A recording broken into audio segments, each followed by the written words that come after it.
Many people in the Veve community have been talking about how important Opensea is going to be to the development of the Veve app and allowing it to shoot the prices up massively. But today I want to discuss why I don't think this is actually the case and why I believe Veve will be the #1 marketplace and not something like Opensea. So let's get started. Welcome in everyone, my name is Andy and I appreciate you taking some time to watch this video on the channel. Just before we get started, I am not a financial advisor, this is not financial advice, just my own experience. I've been talking on Twitter and YouTube about how when Veve collectibles are going to be going on to Opensea, it will completely shoot up the price of the collectibles that are there. And I believe for this, some will genuinely be the case, although I don't see it being the complete game changer and everything that we are wanting to actually see. If you've been paying attention to the market, you'll know that all of the collectibles are shooting up in price like it's no tomorrow. A lot of season 1s are now completely out of reach because the ultra rares are just too high of a price and are generally starting to see the eyes that they deserve and have deserved for a long time. So will Opensea actually change that, and will it be a differentiating factor in making all these collectibles something special? One of the first things I'm going to talk about is that on Opensea right now, everyone is accustomed to the sort of PFP meta that we've got going on at the moment, as well as some art pieces standing out from the crowd of 1-to-1. Now, in regards to Veve collectibles, they are all the same. It's just the differentiating mint numbers that make them unique more than others. There's nothing that really makes them stand out unless they're actual collectible for what it is. So to me, when people see that for the first time, it's not really going to catch their eye as the same way that it would that we've seen on the marketplace for this time. Now, I could be completely wrong here, but I just don't see that all the collectibles are going to skyrocket purely because they can come on Opensea. Yes, some of them are going to stand out from the crowd and some of them are going to be more sought after than others. But even if you are buying on Opensea, you're not really able to do anything with it unless it's within Veve. You can't go into AR and see your collectibles. You can't interact with them if they have animations.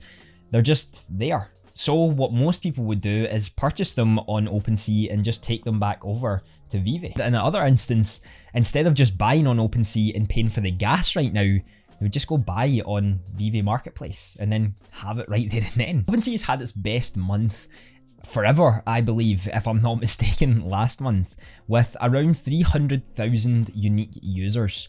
And it says from here in Dapper Radar that 262,000 users were on Opensea for the last 30 days. 2.31 million transactions happening. Now, although that is an amazing number, Veve has already confirmed that they have 700,000 users. This isn't active users, so I understand that that's going to play a part in it. But with Veve just coming up and just showing a little bit of the marketing that they have been doing, surpassing 700,000 users with all drops selling out in practically less than a second at the moment, then I can see that user base and active user base surpassing what Opensea does very quickly. To me, Opensea is just another avenue to buy, not the we are going to skyrocket once we get on here. Because for me, the vision that I see Veve to be is the place where everyone goes to buy licensed premium digital collectibles.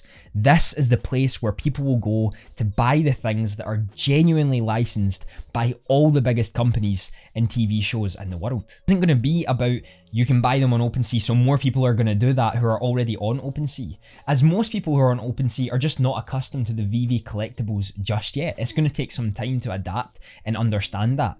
And that's why I believe things like Omi to NFTs and Ethereum into buying the NFTs as well is going to be such an amazing aspect of this, with the move to Immutable X helping alongside that. The other thing that I'm going to mention is that Opensea is pretty complicated compared to the Veve app.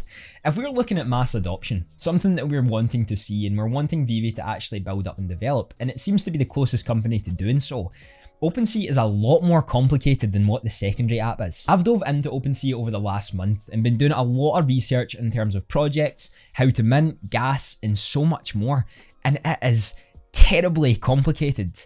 Understanding gas took me a couple hours to truly develop what it is, and I'm planning on making a video on just that alone. I don't need to make a video on Veve about how to buy a collectible because there's no gas involved. You don't have to worry about a failed transaction, else it will just come up and say there's been an error because someone bought it before you. Opensea, and with gas at the moment on Ethereum, you can lose your gas by doing absolutely nothing other than trying to purchase the collectible or the NFT that you're wanting. Just because Opensea has had its most active users in the month of August August and is still going strong this month doesn't mean that it's going to be the number one for long. And I really don't see it being the case, especially when other companies who are more innovative than Opensea right now, and with the introduction of layer 2 to completely remove gas, this could be a stepping stone dethroning Opensea with the most active users on a platform where you can buy NFTs. What I'd mentioned before, and I want to reiterate it, is the simplicity of Veve itself. When you're talking to anyone about NFTs right now, most don't have a clue what you're doing.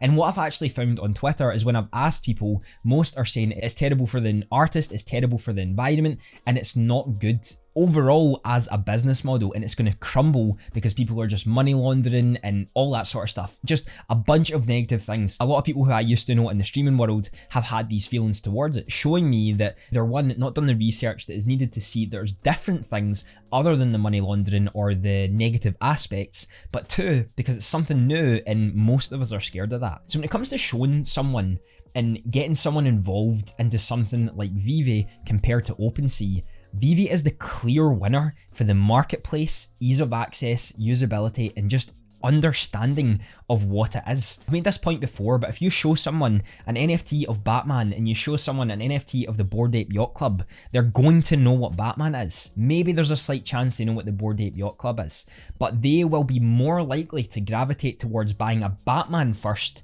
than they would trying to find a Bored Ape Yacht Club. Moving to Opensea is just another avenue, not the be all and end all for collectibles and the greatest thing that's to ever happen. It just doesn't seem feasible to me. More to be made and more to do on the Veve marketplace. If Veve do a little tweaking to their marketplace and follow alongside the likes of FIFA and how they do their transfer list, then they could be flying into #1 position for revenue made each month, active users each month, and just an insane amount of new users on the platform to buy these licensed digital collectibles. This is where I believe the growth over the long run is going to be in Veve's favor.